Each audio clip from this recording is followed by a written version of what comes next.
name is Cristen Hemmins. I'm the chair of the Lafayette County Democratic Party. Thank you. I'm also on the board of Planned Parenthood, Tennessee and North Mississippi. I'm also on the board of the Mississippi ACLU. So if you ever need help with something, look for me, and I'll connect you with somebody who can hopefully help you. In doing that work, I should say I really got involved with activism in 2011 when I was the plaintiff on the lawsuit that tried to keep the state from putting personhood on the ballot as a ballot initiative.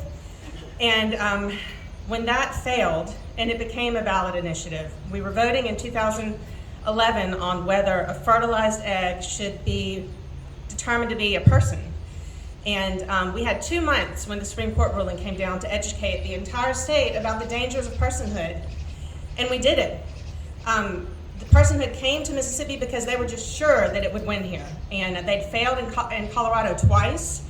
And when they came here in Mississippi and said no to personhood by 58%, the country was shocked.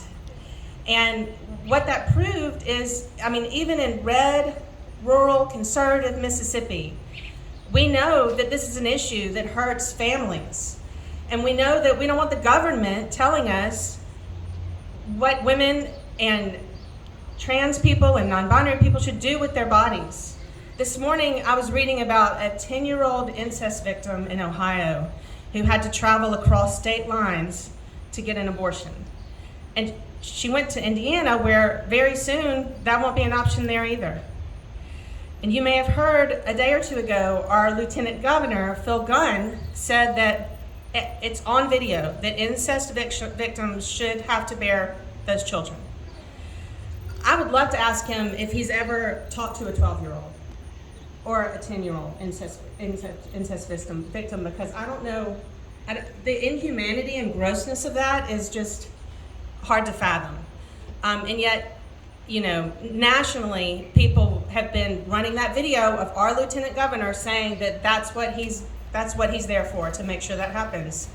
And that's where we are in America right now. And it's devastating and so disheartening, but we have to stand up and make sure that our elected officials know that it's not okay. Because right now we're living under the tyranny of the minority. They are doing things that the vast majority of Americans do not support across the board.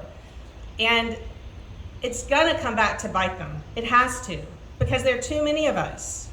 And you know, that's why it's so important that everybody make sure their friends and family know about the personal stories of how access to abortion, which is health care, it's normal health care, how it changes lives and families and how it protects people and how we deserve it.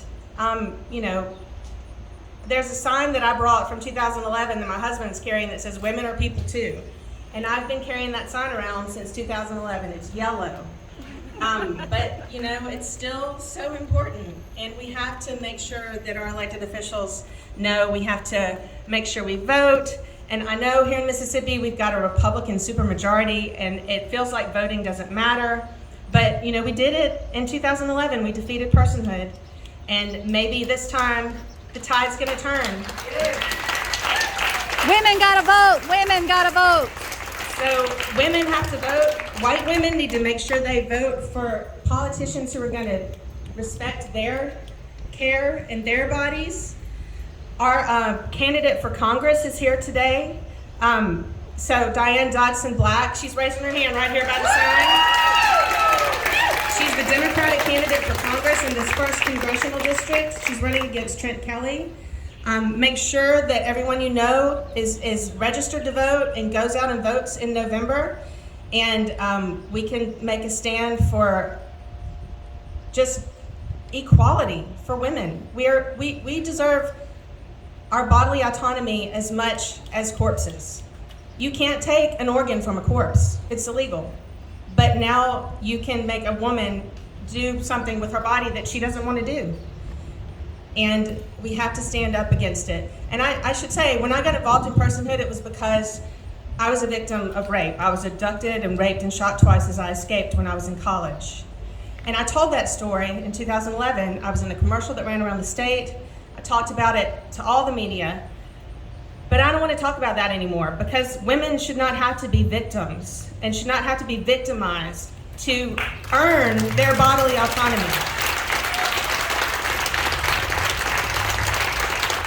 Every person with a uterus deserves to decide whether their body has to deliver a baby. And you don't have to be a victim to deserve that right. So thank you for being here. It's super important. And let's organize and keep fighting the fight for equality for women and people with uteruses.